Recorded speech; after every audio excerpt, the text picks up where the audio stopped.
Hello, welcome. This is Sports This Morning. We're reaching live from Channels TV Sports Center in Lagos, Nigeria. I'm Austin Okonakman. Good morning and welcome. I'm Cecilia Omogbe. It's great to have you join us again. I'm Tayo Salam. Okay, let's get the show started with the Nigeria Professional Football League. That one is getting us talking lately. Match day 13 of the league as Enugu Rangers coming back on top of the league table. We saw goals, and Aimba Football Club went to Uyo to beat Aqua United. We'll talk about it this morning on the show. Yeah, definitely their first away victory. Talking about Aimba, 25 goals, right? Goals galore at the weekend coming from Nigeria Professional Football League. And now let's move straight to England. Well, arguably the best league in the world, right? Okay, now this man right there, the pride of Africa from Algeria, the Riyad Mahrez, he is the PFA Player of the Year. Now, for the second time in the history of the English Premier League, you're having someone outside of England actually claiming this. The first person to do it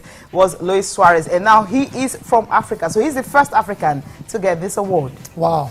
What an achievement, Austin. Wow. I mean, if you want to think about the great players that have played in the Premier League, Drogba, Torre and the likes, none of those guys actually won the PFA Player of the Year award. Look at that. Hats off to Riyad Mahrez. Okay, from the Premier League, we go to tennis now, where world number 5, Rafael Nadal, has won his 9th Barcelona Open title following a straight set win over world number 6, Nishkori. The interesting thing about this is Nadal seems to have something to do when it comes to the number 9. He has won 9 times at Roland Garros, 9 times at Monte Carlo Masters, now 9 times, in Barcelona. And are we still questioning his resurgence? No, I would. That's why there's no question mark today. And that's why you have the exclamation mark on it, right? There's no question He's on about cloud 9 right now. Yes. Anyway, just check 2015. He didn't win any of the clay events. And now this year he has won twice back-to-back.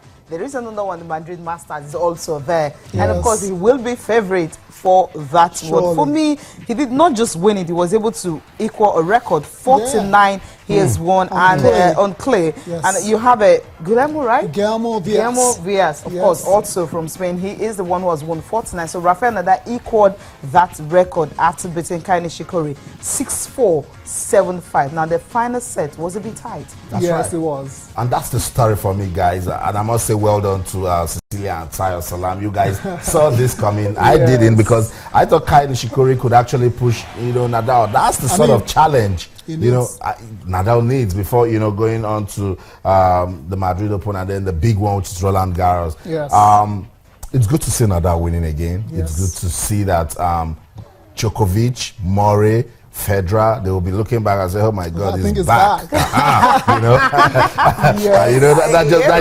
That just keeps the men's open circuit open and more competitive. Yes, we need that. And if you check since 2013, he hasn't won back-to-back titles. Now he has done it. It simply means the king of clay is really back. Yeah, I mean, that's all indications point to the fact that Nadal has really found his form and is over all his physical problems he's had in the past couple of years. So congratulations to Rafael Nadal, and hopefully it's onwards and upwards for the world number 5. That's right. That's what we're expecting. Everyone is talking about Nadal's resurgence. We just started talking about it. Let's listen to some reaction from the Barcelona Open. That's it right there.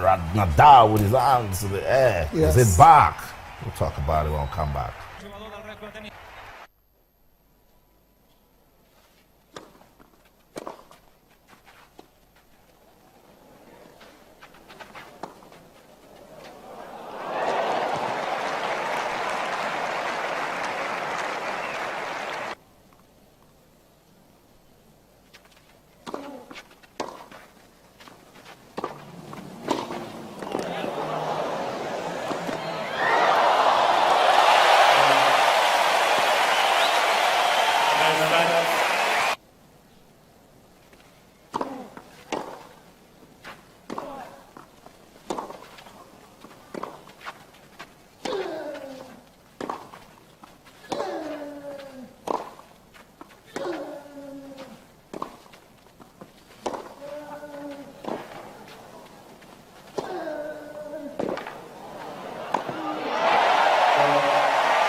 jugador del Real Club Tenis Barcelona, campió per 9ª ocasió.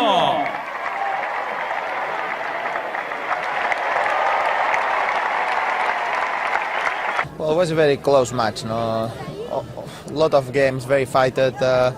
You know, a lot of chances for both of us. But you know, I think I have been solid. No, in the second set, I think I had more chances than him. In the first, for moments, he was playing better than me. No, but you know, it's always when you play against players with this very, very high level, the matches decides in a few moments. No, so I feel happy that I am resisting very well mentally all these important moments. So a good one for Rafael Nadal, winning his 9th title in Barcelona. Yes.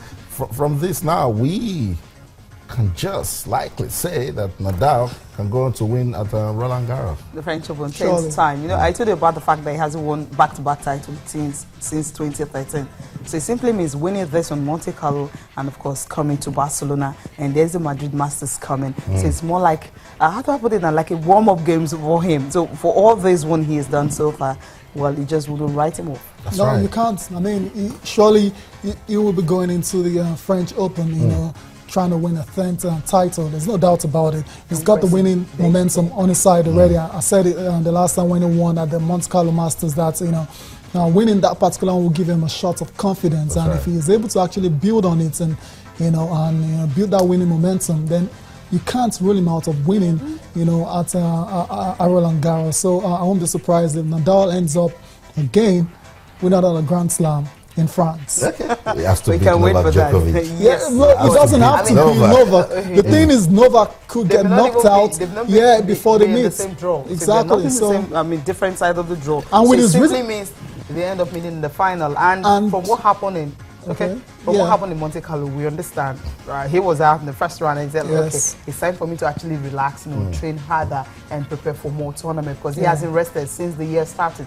So when he's back, well, I don't know how there's still a bit of a question mark. I think he hasn't won the French Open. He hasn't. So I think Nadal, with this kind of form, we'll just claim it. With Djokovic's kind of form also, and I mean, the only title that has been elusive is the French Open. So he will be really going for all out, you know, to win the French Open as well. So there's a question mark on whether Nadal is really back, whether he can actually beat Djokovic because he hasn't done. I mean,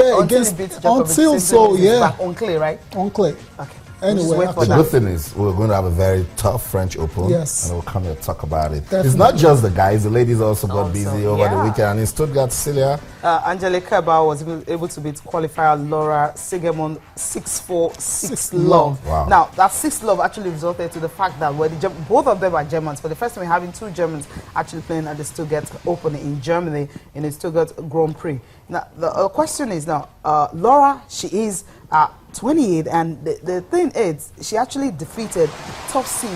About the top 10 players who were actually there. I'm talking about the top 10 ranked players who were at this tournament: Agnieszka Radwanska, Roberta Vinci, Simona Halep, all of them in a previous round. And the first set, she actually raised to 3-0 lead.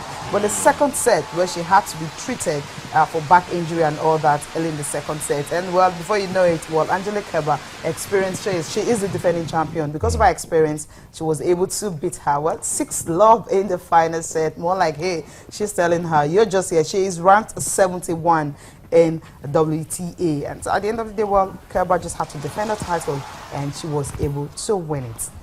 Okay, so that's a story coming from the Stuttgart Grand Prix. A good one for Kerber and Laura Sigemund. We'll continue to check all that's going on in the world of tennis, and we will keep you updated. Let's go to England. Okay, sure.